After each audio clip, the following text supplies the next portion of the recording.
Saaks mä kysyä jotain? Mitä? Toi teidän kaveri. Mikä sen elämässä on ollut niin hirveetä? Paitsi että se sai potkut. Ai, että mikä on ollut niin hirveetä? No minäpä kerron, mikä on ollut niin hirveetä. Tänä aamuna se lähtee töihin autolla, uudella autolla. Vasta maksettu tämä auto. No, se ajaa siis töihin, pysäköi auton, menee sisälle. Se on myöhässä, mutta ei se mitään, koska se on aina myöhässä. Mutta tänään huonoja uutisia. Se on saanut potkut. Yhden kerran liikaa myöhässä. No sitten sillä on tappelu pomon kanssa, iso tappelu. Ja ne heittää se ulos ja perässä ne heittää loput eli sinne kirjekuoressa tosta noin vaan siihen kadulle. No, tämä poimii sen kirjekuoren ylös, puhdistaa itse ja lähtee menemään autolle. Mutta siinä se on, sen uuden auton sijasta. Siinä on rikottu, paskaksi potkittu ja hakattu pelkkä auton luuranko. Joku saatanan idiootti on hakannut tämän uuden vasta maksetun auton täysin paskaksi. No tämä tietenkin ottaa pari ryyppyä rauhoittuakseen. Sitten ottaa pussia ja menee kotiin. Kotona odottaa vaimo ja tytär. 16-vuotias tytär. Ja kumpikin vaimo ja tytär itkevät. Ja vaimo sanoo tälle, että niillä on suuri ongelma. Ja sitten tytär juoksee itkien huoneeseensa ja vaimo selittää tälle, että tämä tytär 16-vuotias. Tietenkin naimaton. On raskaana. Ja tosi hyvän näköinen se 16-vuotias tytär. Päässä nyt purpaskina tolla lailla puhuta parhaan kaverin pikkutyttärestä. En mä nyt sitä tarkoittanut. Kyllä mä tiedän, mitä sä tarkoitit, saatana limanuljaska. Oliks tossa kaikki? Ei siinä ollut kaikkea. Tämä sitten tietenkin kertoo vaimolleen tästä duunistaan, siitä, että on saanut loparit ja autosta. Ja vaimo saa hysteerisen kohtauksen ja huutaa, että se haluaa avioeron. Että tämä on huono isä ja huono aviomies. Ja sitten se ajaa sen ulos siitä talosta semmoisen saatanan ison lihaveitsen kanssa. Leipäveitsen. Lihaveitsen. Se sanoi itse, että se on leipäveitsen. Se sanoi nimenomaan, että se on lihaveitsen. Okei.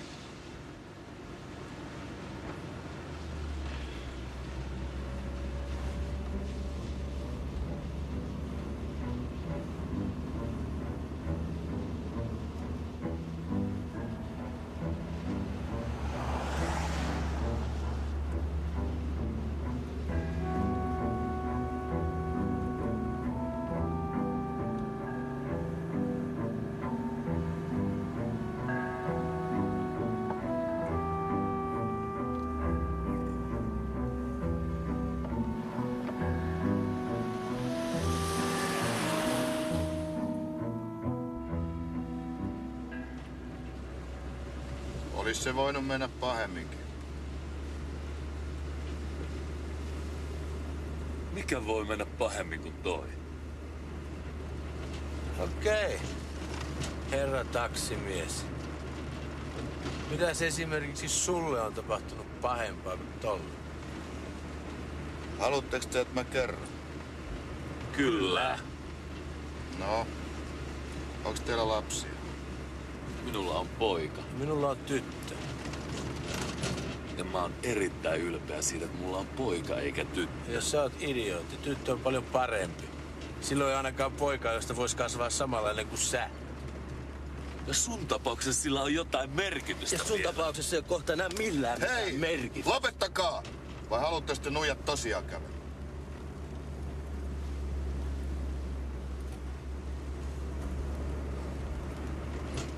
No mitenkäs se hirveä tarina, joka sun piti kertoa meille? Mä oon naimisissa. Se on hirveetä. Kova juttu. Vaimo ja minä me tehdään kovasti töitä. Vaimo tekee yhtä työtä ja mä teen kahta työtä. Me on säästetty rahaa, että me voitais perustaa perhe. Tyttö tai poika. Vuoden verran me on tehty töitä, että me saatais lapsia. Se on hyvä duuni, jos sen sattuu saamaan. Pian nyt turpaiskiin, aina se kertoo loppuun. Onks toi sun muihin? On. Eija. No, joka tapauksessa vähän ajan kuluttua se tuli raskaaksi. Me oltiin onnellisia. Vaimo vatsa kasvoi ja kasvoi. Sitten 6. kuukaudella se alkoi voida huonosti. Joten mä vein sen sairaalaan. Ja nopeasti. No, oliko se kunnossa? No mä vein sen sairaalaan ja ne otti sen heti sisään. Mä olin huolissani. Mä odotin ja tunnit kulu. Lopulta lääkäri tuli ja sanoi, että Eija on saanut lapsen. Ja että se oli kunnossa ja lapsi, pieni tyttö, oli elossa. Mä olin niin onnellinen, että mä melkein räjähtin. Pikku tyttö. Joo. Mut lääkäri oli tosi huolissaan. Se sanoi, että lapsi oli etuajassa. Ja että se oli toistaiseksi okei, mutta että se oli hengityskoneessa. Ja sit se sanoi, että tuskin olisi mitään mahdollisuutta, että se jäisi eloon.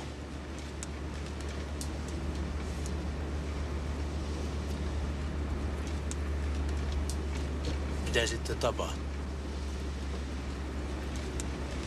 No seuraavana päivänä mä toin vaimon kotiin sairaalasta. Mut se lapsen piti jäädä sinne hengityskoneeseen. Teidän olisi pitänyt nähdä se. Niin pieni ja täydellinen. Pienet kädet, pienet jalat. Se oli kuin pieni ryppyinen maapähkinä.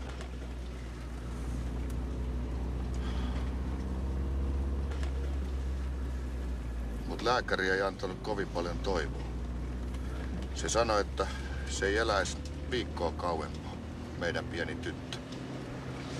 Ja Eija pelkäsi niin, että se meinasi tulla hulluksi. Niin mä tein päätöksen. Mä päätin, että mä en rakastaisi tätä pientä pikkuruista lasta. Jos se kerran kuolisi, mun täytyisi pysyä kovana. Mä en kestäisi sitä tuskaa, mikä tämän lapsen menettäminen saisi aikaa. Niin mä päätin tappaa mun rakkauden.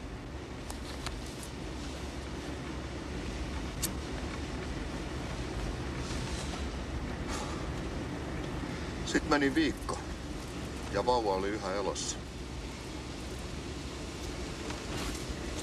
Sitten meni toinen viikko ja vähän kolmatta. Ja täyden 3 viikon kuluttua se lapsi oli vielä elossa, eikä lääkäri antanut vieläkään mitään toivoa. Se alkoi suututtaa mua. Mä istuin hereillä keittiössä koko yön ja vaimo valvoi makuuhuoneessa. Siinä mä istuin just ennen sarastusta. Silloin oli ulkona just tällainen valo kuin nyt. Eija tuli mun luo ja sanoi, että mä oon tehnyt virheen. Mä tajusin, että näin on. Jos se lapsi kerran aikoi selviytyä, se tarvitsisi kaiken mun rakkauden. Voimakkaimman mahdollisen rakkauden. Se oli helpotus. Mä tunsin, miten mun rakkaus sitä lasta kohtaan tulvi jokaisesta mun arvottoman ruumiin huokosesta. Mä tunsin itteni onnelliseksi ja kirkkaaksi. Se pieni pähkinä oli meidän lapsi. Me itkettiin onnesta ja rakkaudesta.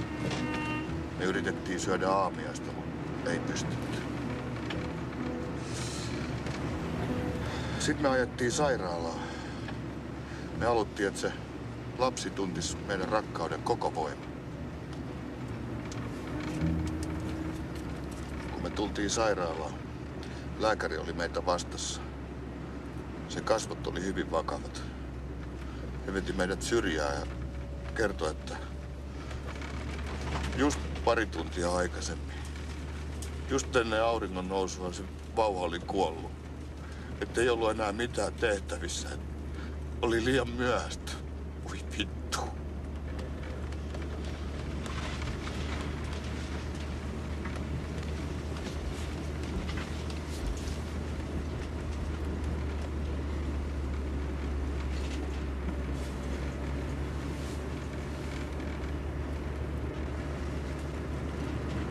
Hei. Älä välitä. Sä voit varmaan saada sun vaimosta toisen lapsen. Niin varmaan voidaan joskus. Tosi surullinen tarina.